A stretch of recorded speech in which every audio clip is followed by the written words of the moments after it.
Ang paparating na laban sa pagitan ng Golden State Warriors at Dallas Mavericks ay isa sa mga pinaka-inaabangang laro ng season, hindi lamang dahil sa kasikatan ng dalawang koponan, kundi dahil sa dami ng kwento, emosyon at superstar matchups na kaakibat nito. Sa isang conference na puno ng matitinding kalaban, bawat laro ay may bigat at ang gabing ito ay may potensyal na maging isang klasikong sagupaan na pag-uusapan ng matagal ng mga tagahanga. Para sa Golden State Warriors, ang larong ito ay pagkakataon upang patunayan na nananatili pa rin silang isa sa mga pinakadelikadong koponan sa NBA kapag kumpleto at nakaklik ang kanilang sistema. Pinamumunuan pa rin sila ng walang kupas na Stephen Curry na kahit ilang taon na sa liga ay patuloy pa ring nagbibigay ng mahika sa bawat paghawak niya ng bola.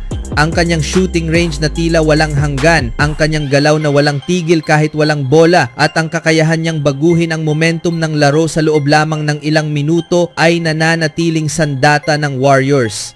Isang maling bantay lang mula sa depensa ng Dallas at maaari agad itong magresulta sa sunod-sunod na tres na magpapasigaw sa arena. Kasama ni Curry, inaasahang magiging mahalaga ang presensya ni Jimmy Butler, isang manlalarong kilala sa kanyang tapang, leadership at kakayahang mag-step up sa malalaking sandali. Si Butler ay hindi lamang scorer. Isa siyang two-way player na kayang magbantay sa pinakamahuhusay na scorer ng kalaban habang nagbibigay rin ng physicality at intensity sa opensa. Sa larong ito, posibleng siya ang maging pangunahing sagot ng Warriors sa mga malalakas na wing at forward ng Dallas, lalo na sa mga crucial moments ng fourth quarter kung saan kadalasang nagdedesisyon ang laro.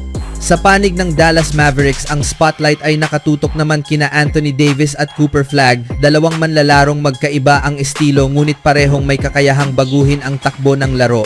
Si Anthony Davis, kapag malusog, ay isa sa pinakadominanteng big men sa liga. Ang kanyang kakayahang mag-score sa loob, mag-rebound at mag-protect ng rim ay nagbibigay ng malaking bentahe sa Mavericks. Kung makokontrol niya ang paint at mapipigilan ang madaling puntos ng Warriors sa ilalim, malaki ang tsansa ng Dallas na diktahan ang tempo ng laban. Si Cooper Flagg sa kabilang banda ay kumakatawan sa bagong henerasyon ng NBA. Bata, agresibo at puno ng enerhiya, dala niya ang excitement at unpredictability sa bawat laro. Ang kanyang kakayahang umiskor mula sa iba't ibang posisyon kasama ang hustling defense at basketball IQ ay nagbibigay ng fresh element sa Mavericks. Ang matchup niya laban sa mas veteranong defenders ng Warriors ay isa sa mga pinaka-nakakaengganyong aspeto ng laban na ito. Ito ay hindi lamang labanan ng talento, kundi labanan ng karanasan laban sa kabataan. Isa sa mga pinakamahalagang aspeto ng larong ito ay kung paano haharapin ng Dallas ang walang tigil na galaw ni Stephen Curry.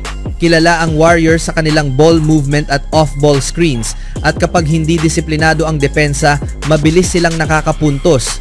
Inaasahan na gagamit ang Mavericks ng kombinasyon ng switching defense at physical coverage upang mapagod si Curry, ngunit ang tanong ay kung sapat ba ito laban sa isang manlalarong kayang mag-init kahit gaano kahigpit ang bantay.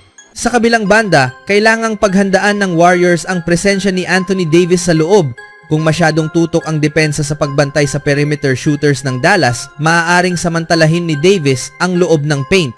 Dito papasok ang kahalagahan ng team defense ng Golden State, pati na rin ang kontribusyon ng kanilang role player sa rebounding at help defense.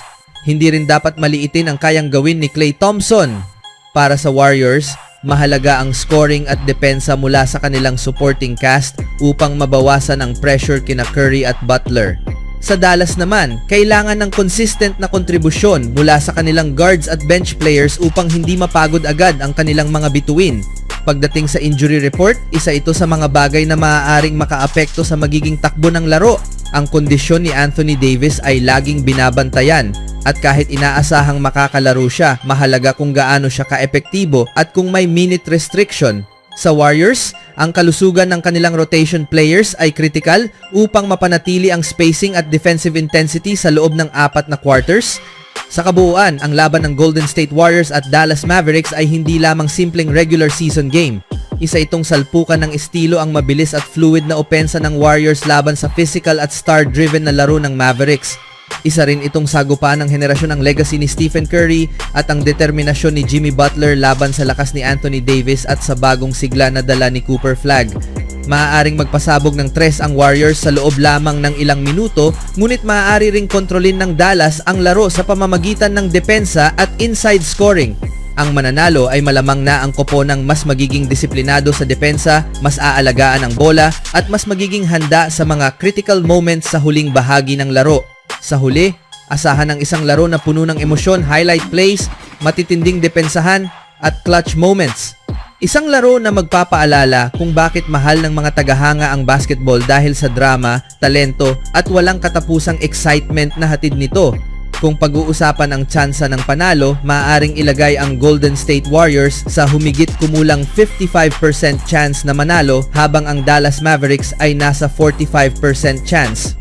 Ang maliit na agwat na ito ay nagpapakita na inaasahan ang isang dikit at kompetitibong laban at ang resulta ay maaaring magbago depende sa execution sa huling bahagi ng laro.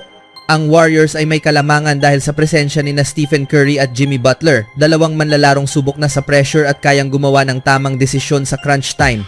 Kapag umandar ang kanilang opensa at naging maayos ang ball movement, nagiging napakahirap silang talunin. Sa kabilang banda, ang tsansa ng Dallas ay lubos na nakaangkla sa performance ni Anthony Davis at sa energy na maibibigay ni Cooper Flagg.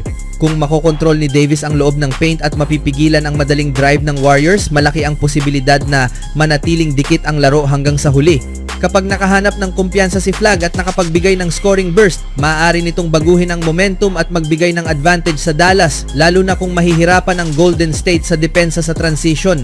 Gayunpaman, isa sa mga pinakamahalagang faktor na maaaring makaapekto sa Warriors ay ang issue o tensyon na kinasasangkutan ni Draymond Green at Coach Steve Kerr.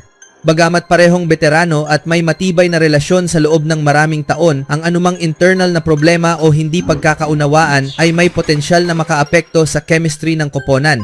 Si Draymond Green ay hindi lamang isang role player. Siya ang emosyonal na leader ng Warriors, ang tagapagsalita sa depensa at madalas ang nagtatakda ng intensity ng laro. Kapag siya ay distracted, frustrated, o limitado sa minutes dahil sa fouls o disiplina, direktang naaapektuhan ang defensive identity ng Golden State.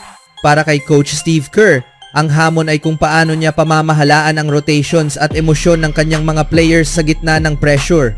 Kung magiging maayos ang komunikasyon at mapapanatili ang focus ng koponan, maaaring magsilbing motivation ang kontrobersiya at magresulta sa mas solidong performance.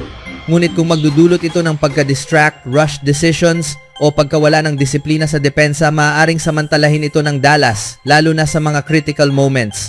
Sa panig ng Mavericks, ang ganitong sitwasyon ay maaaring maging oportunidad kapag nakita nilang hindi organisado ang depensa ng Warriors o may kakulangan sa komunikasyon. Tiyak na susubukan nilang i-expose ito sa pamamagitan ng inside plays kay Anthony Davis at mabilis na ball movement. Ang kumpiyansa ng Dallas ay maaaring lumakas kung maramdaman nilang may internal na kahinaan ang kalaban. Sa kabuuan, inaasahan na ang laro ay magiging dikit hanggang sa huling minuto. Kung magiging kalmado at disiplinado ang Warriors sa kabila ng issue kina Green at Kerr, may bahagyang lamang sila dahil sa kanilang playoff-tested stars. Ngunit kung magagamit ng Dallas ang kanilang physicality, youth at consistency, may sapat silang kakayahan upang agawin ang panalo. Sa huli, ang laban na ito ay hindi lamang tungkol sa talento, kundi sa focus, emosyonal na control, at team chemistry, mga bagay na maaaring magdesisyon kung sino ang uuwi na may panalo. Kayo mga kaibigan, sino sa tingin nyo? Even when you feel low, you can still go. Even when you feel slow, you can still go. Even when there's no hope, you can still go. I never answer to no, man, I still go. Go, go.